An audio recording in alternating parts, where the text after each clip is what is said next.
영상 속해 드리겠습니다. 찬송가 93장, 통일찬송가 93장, 예수는 나의 힘이요 찬송하시겠습니다.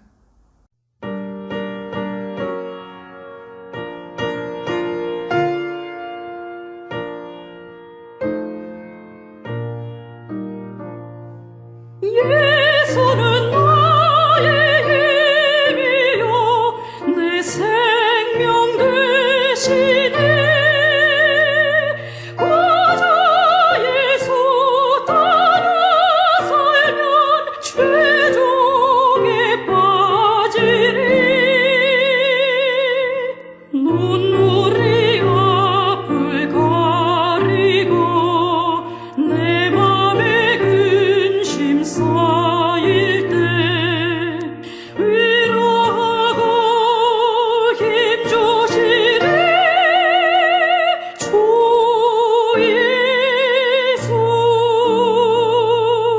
예수는 나의 힘이요 내 친구 되시네.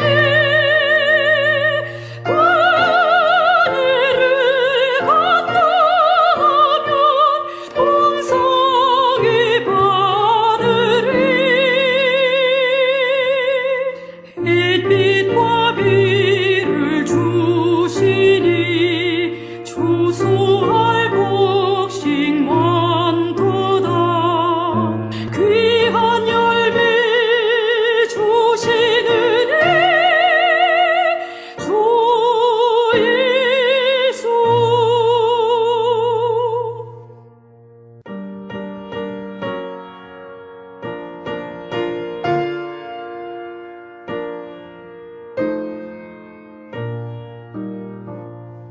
예수는 나의 힘이요 내 기쁨 되시네. 그 명령을 전해하여 늘 충성하겠네. 주야로 보호하시며 바른 길 가게 하시니 의지하고 따라가리. 주 예수. 예수는 나의 힘이요 내 소망 되시네. 이 세상을 떠나갈 때 본영생 얻으리. 한없는 복을 주시고 영원한 기쁨 주시니 나의 생명 나의 기쁨 주 예수.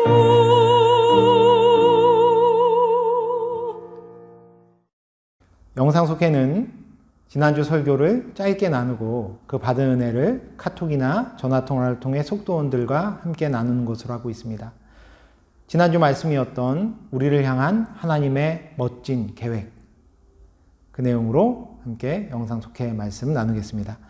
데살로니가 교회는 하나님의 뜻에 따라서 건강하게 세워진 교회였습니다. 하지만 시간이 흐르면서 그 교회에 많은 문제들이 생겨났죠. 그래서 하나님이 이 데살로니가 교회가 첫사랑, 첫 마음, 그 기쁨을 회복하기를 원하는 마음에서 사도 바울을 통해서 이 교회에 편지를 쓰게 하신 겁니다. 그게 지난주에 우리가 봤던 데살로니가 서지요. 이번 주 성경 본문이었던 데살로니가 전서 5장에 보면 우리가 잘 아는 항상 기뻐하라, 쉬지 말고 기도하라, 범사에 감사하라라는 말씀이 나옵니다. 이 내용이 이 편지 안에 들어있다는 것은 그 당시에 데살로니가 교회가 더 이상 기쁨, 기도, 감사가 없는 교회가 되어버렸다는 이야기입니다. 이 교회가 처음 세워졌을 때는 하나님 일을 하는 것에 대한 기쁨이 있었고, 또한 복음 전파와 교회, 다른 성도들을 위한 뜨거운 기도가 있었고, 또 하나님의 일을 하는 것에 쓰임받는 것에 대한 감사가 있었지만 이제 이 교회에 그것들이 남지 않게 된 겁니다. 그렇다면 하나님 안에서 기쁨, 기도, 감사가 있었던 이 데살로니가 교회가 왜 이렇게 변했을까요? 유대인들의 괴롭힘도 물론 문제가 될 겁니다. 사도 바울이 부재했다는 것도 그들에게 문제가 될 수가 있죠. 하지만 그것은 아주 작은 문제일 뿐이었고 핵심적인 문제는 따로 있었습니다.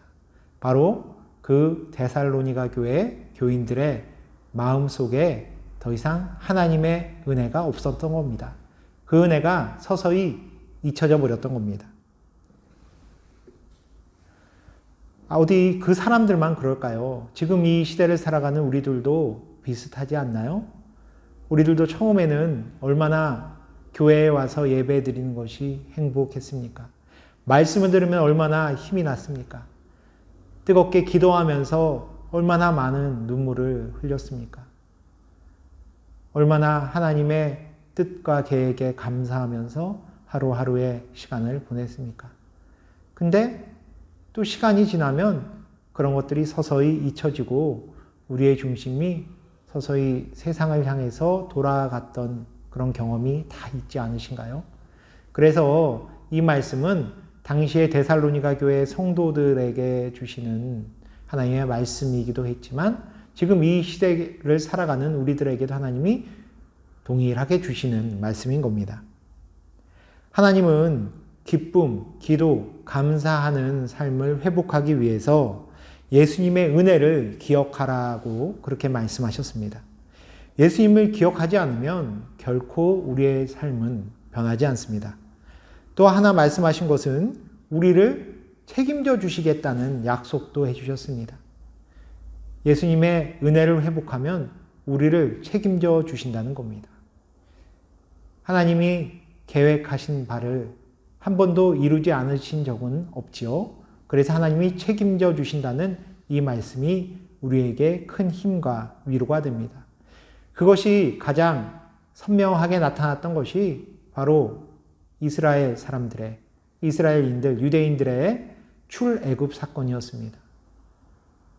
그 내용을 보면 하나님이 얼마나 그 백성들을 사랑하셨는지 틀림없이 그 계획을 이루시는지를 우리가 알 수가 있습니다. 그것을 기억하면 우리에게 힘이 나는 거죠. 유대인들이 아무리 괴롭혀도 사도 바울이 곁에 없더라도 문제될 것이 없는 겁니다. 왜냐하면 하나님이 책임져 주시겠다고 약속하셨으니까 말입니다.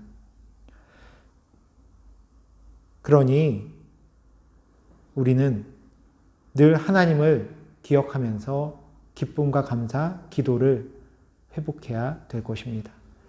그러면서 구체적인 방법을 3가지 일러주고 계신데 성령을 소멸하지 말고 말씀을 귀하게 여기고 좋은 것을 취하며 악은 어떤 모양이라도 버려야 된다라고 그렇게 하셨습니다. 감사하게도 이 데살로니가 교회 성도들은 하나님이 말씀해 주신 대로 순종했고 그 가운데 놀라운 회복을 경험했습니다. 더 이상 데살로니가 교회는 기쁨 없는 교회, 기도 없는 교회, 감사 없는 교회가 아니었습니다.